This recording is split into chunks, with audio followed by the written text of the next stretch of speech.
Y dentro de esas inconformidades, desconfianzas que se tienen, el norte de la República Mexicana plantea también un problema de desconfianza con las decisiones que se están tomando aquí en el centro, en Cámara de Diputados, Cámara de Senadores, con lo de la reforma hacendaria.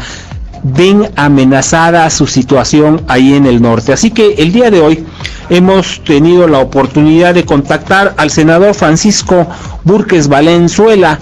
Él es senador por parte del estado de Sonora, presidente de la Comisión de Desarrollo Urbano y Ordenación Territorial, integrante de Comercio y Fomento Industrial, de Recursos Hidráulicos, de Ciencia y Tecnología. Todo eso, pero muy metido con el tema de el IVA que se impone, subirle el IVA a la frontera. Señor senador, te agradezco infinitamente el que nos tomes la llamada. Un gusto, Eduardo, y de tener esta oportunidad, agradecido de comunicarme con tu auditorio, y pues como coordinador también del grupo parlamentario en los temas económicos, pues vemos con mucha preocupación esta intención de reforma fiscal del presidente Peña Nieto, que no dejó sentido a ningún sector. Es preocupante allá en el norte, en toda la faja fronteriza, pues el generalizar el IVA a 16%, cuando en Estados Unidos el estado que tiene el IVA más alto es de 8%, pues entonces es perder la competitividad. También pues la industria fuerte, el empleo que se genera en las fronteras es en la maquiladora, y le están estableciendo a todas las importaciones temporales de insumos, que el 80% del costo es de insumos que entran desde una semana hasta 3 semanas para regresarse al mercado internacional, que nomás vienen a recibir un procesamiento por parte de los trabajadores mexicanos. Pues llevar ese gravamen significa sacarlos de competencia, porque ningún país cobra esos impuestos, y quiere decir de muchos otros, y eso es lo que nos tiene muy preocupados, Eduardo. Oye, vemos todo esto que nos comentas, y vemos que se ha venido intensificando una campaña en contra del IVA en la frontera, y yo lo que me pregunto es, ¿realmente el homologar al 16% propiciaría una pérdida de capacidad productiva y de trabajo muy fuerte? ¿O qué sería lo ideal? ¿Homologar a la baja? Por ejemplo, si van a homologar, ¿por qué no homologan al 8%, que en todo el territorio nacional se cobrara el 8%? Muy buen comentario, Eduardo. Yo acabo de llegar hace 4 semanas, fui a Asia, a Taiwán, como ejemplo, pero también te podría hablar de Chile, te podría hablar de Hong Kong y de muchos otros países que en 30 años esos países eran mucho más pobres que México, y en 30 años tienen el doble de ingreso per cápita, o las familias tienen el doble de ingresos que los que tiene México, y lo hicieron con un gobierno que les requiere 5% de IVA y 17% de impuestos sobre la renta, no más impuestos. Y esto pues me dice muy claramente que México no necesita impuestos más altos, al contrario, necesitamos que haya más recursos en manos de los ciudadanos para que consuman. El ciudadano, las familias saben mejor cómo activar la economía consumiendo que el gasto público, y también pues el dinero en manos de las empresas se invierte mejor y genera más empleos que las inversiones que puedan llevar a cabo los gobiernos. O sea, necesitamos que haya más dinero en manos de los ciudadanos y no en manos de los políticos, porque luego ya sabemos qué pasa. Sí, agarran sus 10%, ¿no? O 20%, o 30%, como en el Distrito Federal. Oye, en este tema y en el orden que lo estás planteando, quiere decir que si metieran menos impuestos y pagáramos menos impuestos, ¿podríamos pagar más personas los impuestos de manera más fácil? Por supuesto, es que imagínate, te voy a poner tu caso, Eduardo. Sí. De tu raya de ahí el salario que a veces me dan, pues te cobran el 30%, pero ahora te quieren cobrar, probablemente se vaya hasta el 35%. Luego tienes que pagar. No le llego a tanto, estoy abajo, del rango de los 30, pero del 30%. Vamos a poner 25, vamos a poner 25 y va a subir, ¿verdad? Y luego el IVA es el 16%, vamos pensando que no son todo con IVA, pero ponle un 13% en promedio que... Ya llevamos ahí el 48%. Entonces, y luego súmale el predial, y luego otros impuestos encubiertos.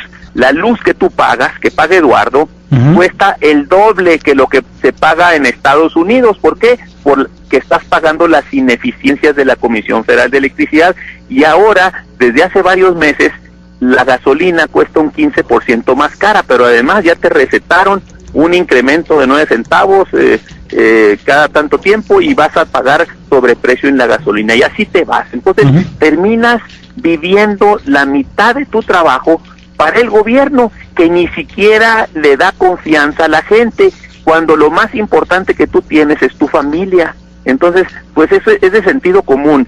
Los países en vías de desarrollo, porque luego nos quieren comparar con los de la OCDE, que son los países ricos. No, con los países exitosos en vías de desarrollo, los que están creando riqueza para sus familias, para los ciudadanos, son países que invariablemente tienen gobiernos pequeños, muy eficientes, que requieren de bajos impuestos, porque quien hace el desarrollo, quien genera economía, son los ciudadanos, son las empresas, son los inversionistas.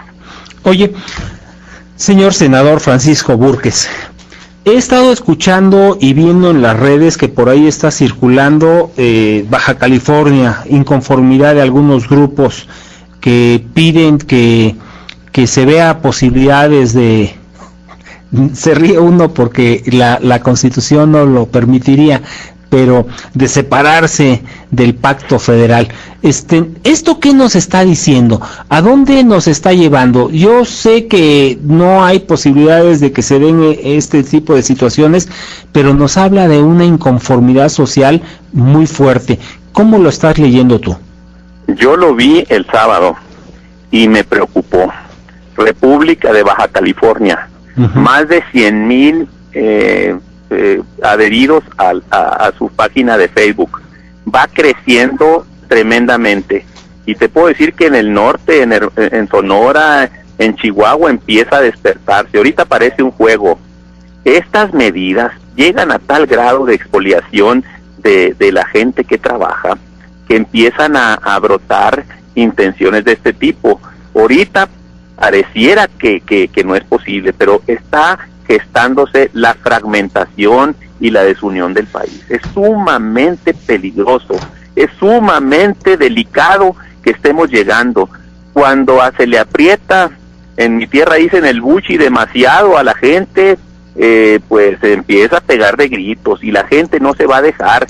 Hace 4 días en una ciudad que se llama Guaymas, en Sonora, salieron 5,000 personas a la calle. Cuando a los trabajadores les estás expropiando el 60%, y no se han dado cuenta muchos trabajadores que les están quitando el 60% de sus depósitos en cuenta para el ahorro de vivienda. Es el 5% de lo que ustedes ganan, se deposita en esa cuenta a nombre personal, se los están expropiando.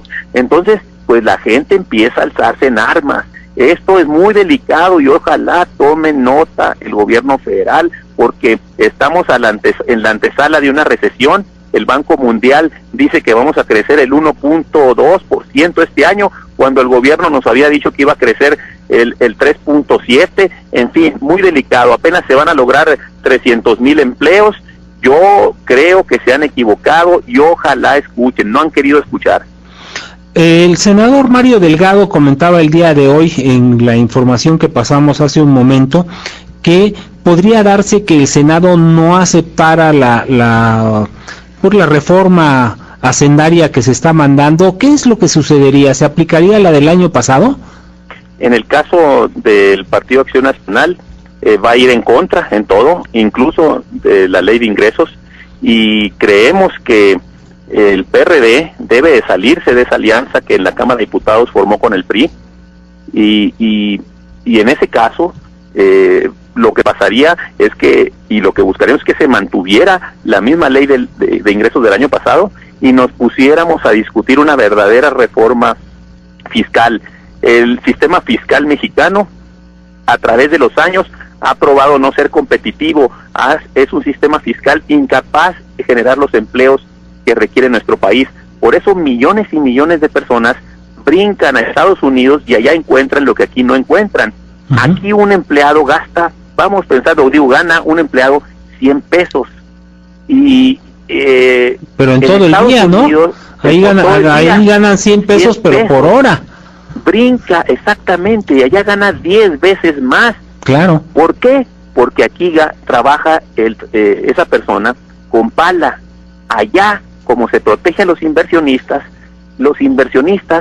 hacen posible que trabaje con trascabo. Y eso es la eficiencia, esa es la productividad.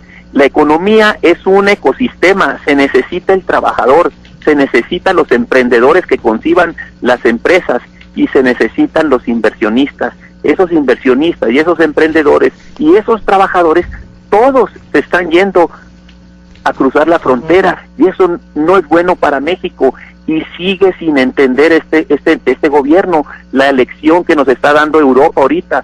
10, 15 años de endeudamiento y de altos impuestos tienen al borde de la quiebra a España, a Italia, a Grecia, y no experimentamos. Entonces necesitamos que todos los ciudadanos se enteren ahorita de qué es lo que puede ocurrir. Pues ahí están, y las luces de alarma se están prendiendo, ¿no? Senador Francisco Búrquez, yo te agradecería infinitamente si nos puedes regalar un tiempo para que nos acompañes en el estudio en esta semana o la próxima semana para que ahondemos sobre el tema que yo creo que es muy importante. Nos ponemos de acuerdo, vamos a llamar para ponernos de acuerdo y te agradezco mucho, Eduardo, te felicito por esta labor de comunicación que haces y decirles a todo tu auditorio que pongan ojo en el endeudamiento. El endeudamiento es casi 3 veces más que los impuestos, los nuevos impuestos que se piensa recaudar. Son endeudamientos que no se veían desde los 80s y los 90s, de triste recuerdo. Pues estamos regresando a los tiempos del PRI, ¿no? Te agradezco infinitamente, señor senador Francisco Búrquez Valenzuela. Un saludo, Eduardo. 16:44, ahí tienen usted el tema, piénsele, analícele y nos cuenta para dónde vamos.